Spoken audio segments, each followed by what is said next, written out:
Paterson. Thank you, Mr Acting Deputy President. I rise to make a contribution on this cyber security legislative package. The Coalition supports the policy intent of the bills. As cyber threats continue to evolve, and the strategic environment continues to deteriorate, urgent action is required to uplift Australia's national cyber resilience. As the ASIO Director-General Mike Burgess said in his most recent annual threat assessment, and I quote, "The most immediate, low-cost and potentially high-impact vector for sabotage is cyber. Our critical infrastructure networks are interconnected and interdependent, which increases the vulnerabilities and potential access points. ASIO is aware of one nation-state conducting multiple attempts to scan critical infrastructure in Australia and other countries, targeting water, transport and energy networks. The Australian Signals Directorate has also spoken of near-constant cyber attacks on our government networks and critical infrastructure. But it is not just government and big corporates that have been impacted. Small businesses and everyday Australians are increasingly falling prey to criminally motivated cyber actors. In its annual cyber threat report released on Wednesday, ASD highlighted it received over 87,000 cybercrime reports in the 2023-24 financial year. This averages out to a report every 6 minutes. The threat report also noted that 11% of the 1,100 cybersecurity incidents ASD responded to in the last financial year related to critical infrastructure, highlighting how these networks are an attractive target because of the sensitive data they hold and the widespread disruption that a cybersecurity incident could cause. Against this backdrop, we must ensure that our laws are fit for purpose to prepare for and respond to the quickly evolving cybersecurity challenges facing Australia. I support the efforts to do so through this legislation. Before I speak to the bills before us, it's worth briefly reflecting on the history of reforms in this space. In government, the Liberal and National parties made tough but necessary decisions to secure our digital sovereignty, equip our intelligence and security agencies with the appropriate tools, and to harden the private sector from cyber attacks. We established the Australian Cyber Security Centre within the Australian Signals Directorate in 2014 to help drive a partnership between industry and government. We released the first ever cyber security strategy and appointed the first ever cyber security minister in 2016. We appointed the first ever cyber ambassador in 2017. In 2018, we made ASD a statutory agency and legislated the first ever Security of Critical Infrastructure Act. We also led the world by banning Huawei and other high-risk vendors with close connections to the Chinese Communist Party from providing 5G mobile technology in Australia. Many other countries have since followed our lead. In 2020, we updated our cybersecurity strategy and backed it with $1.67 billion of investment. This stands in stark contrast to the cybersecurity strategy released by the Albanese Labor government last year, which commits only $192 million over 4 years. In 2021, we legislated a new legal framework for the Australian Federal Police to take the fight to criminals on the dark web, drawing on the assistance of ASD. We significantly enhanced the Critical Infrastructure Act in 2021 and 2022 by expanding the sectors it covered from 4 to 11, requiring critical infrastructure providers to implement risk management plans and giving emergency powers to ASD to step in the event of a catastrophic attack on our most systemically important networks. And, of course, we made the largest ever investment in ASD's history through Project Red Spice, $10 billion over 10 years to effectively double their size, with 1,900 new personnel and the acquisition of new platforms, technologies and capabilities. The reforms introduced by the package of legislation before the Senate today represent a logical extension of the world-leading approach taken by the former coalition government.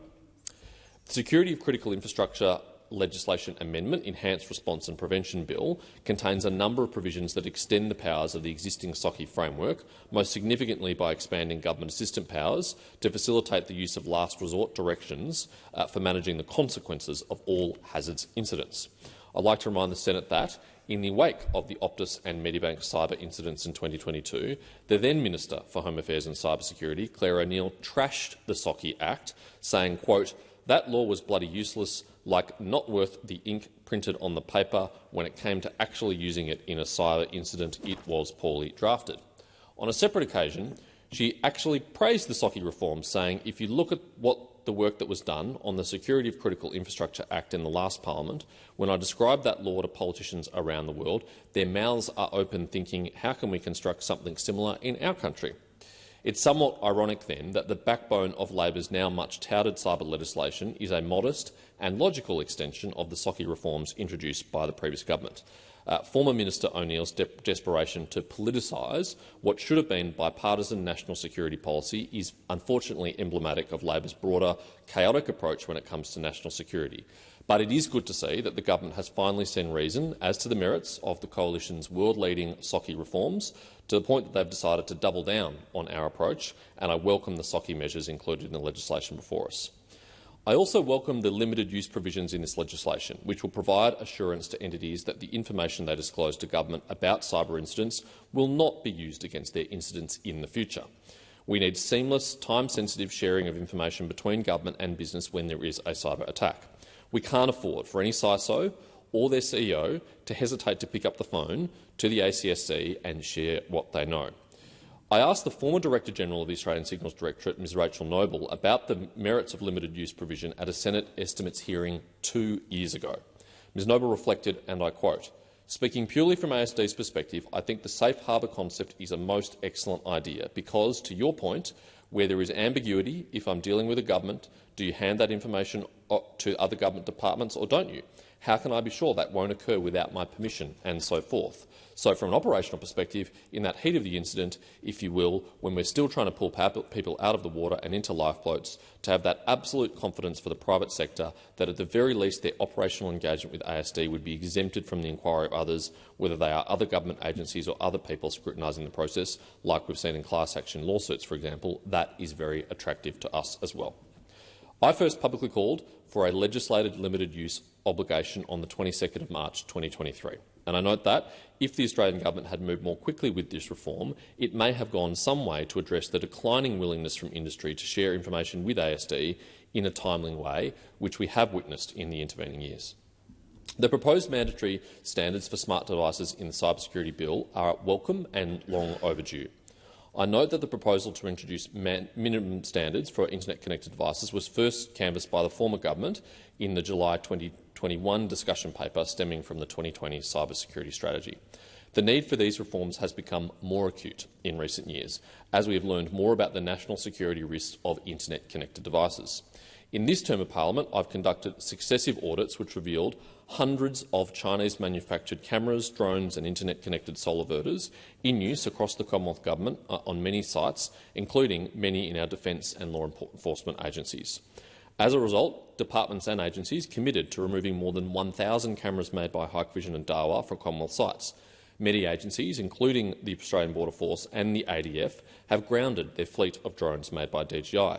But all these actions came only after I called on the government to address these vulnerabilities and after many of our allies had done so. The government's piecemeal response is not a robust or sustainable approach to addressing issues that are core to our national security. And it is my hope that the provisions in this legislation lead us towards a more consistent and economy-wide approach to managing these risks. I also welcome the 2 subsequent PSPF directions issued by the Department of Home Affairs in July, which relate to managing the risks of foreign interference in technology assets. But I also note the ironic and deeply concerning revelations that the Minister for Home Affairs and Cybersecurity, Mr Burke, is himself the owner of a Chinese-made internet-connected electric vehicle. This came after the department admitted it was possible for these EVs to listen to the occupants, to track the movements of the driver, to record people in places and to transmit all of that data back to the manufacturer. It beggars belief that our Minister for Home Affairs and Cybersecurity is driving around in a car that is a potential listening device for the Chinese Communist Party, and I hope these reforms can be used to protect regular Australians and the Minister himself from these kinds of risks. Cybersecurity is a shared challenge and no one is immune from cyber attacks. That's why it's important that we learn the right lessons from every major cyber incident and apply these lessons across industry and government to make sure we are better equipped next time we face something similar. 2 years on from the data breaches suffered by Optus and Medibank, we are still in the dark about the specifics on what led to these incidents, how they were managed and what companies can learn from the incidents to guard against future cyber attacks of a similar nature. This is what prompted me over a year ago to call for a mechanism to conduct dispassionate, objective investigations following a significant cyber incident for the collective benefit of the organisations who may be able to learn the lessons. This came after the US government announced the establishment of a Cyber Safety Review Board in 2021. Had the Australian government acted sooner to establish an equivalent construct here, it may have assisted in post-incident investigations in significant incidents such as the MediSecure data breach and the CrowdStrike outage, which occurred earlier this year. Nevertheless, I welcome the establishment of a legislated Cyber Incident Review Board, and I welcome the clarification provided that standing members of the Cyber Incident Review Board do not necessarily need to be members of the public service, which will provide flexibility to include representatives external to government if the minister deems it appropriate. In its most recent cyber threat report, ASD noted 11% of all incidents ASD responded to in 2023-24 included ransomware, a 3% increase from the year before. In a report released earlier this year, the UK's National Cybersecurity Centre assessed that AI will heighten the global ransomware threat and increase the volume and impact of cyber attacks in the next 2 years by lowering the barrier to entry for novice cyber criminals, hackers for hire and hacktivists. The mandatory reporting requirements for entities who make a ransomware payment is therefore timely. The regime will assist government and industry to get a fuller sense of the scale of the problem so that our cyber defences are tuned appropriately. There are many other worthy reforms in this package of this legislation that I do not have time to discuss at length.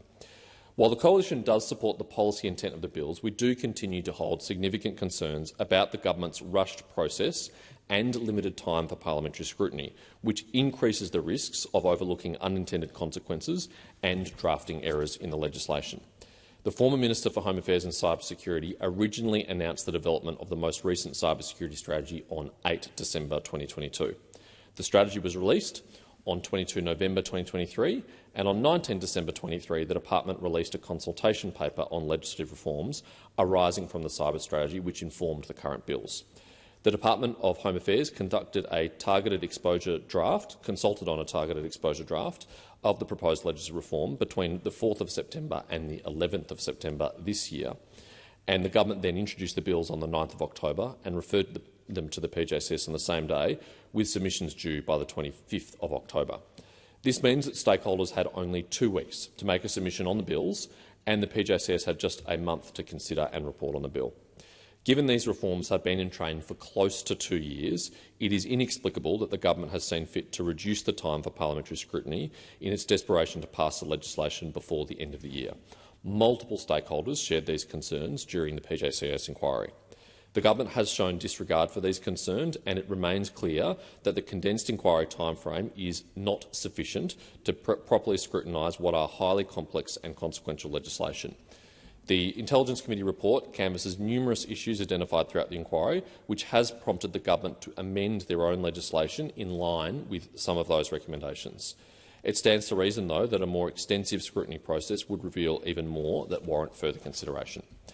The Coalition has repeatedly cautioned against this approach, and any unintended consequences that arise in the future as a result of this rush process will lie solely on the government. As I said, the Coalition supports the policy intent of this legislative package. In the face of a complex and evolving threat environment, the government needs robust levers to protect Australians from cyber threats. We will always support sensible changes which ensure our legislation is fit for purpose to tackle the ever-evolving cyber threats facing Australia, which is why we will be supporting the passage of these bills and the accompanying government amendments. Thank you.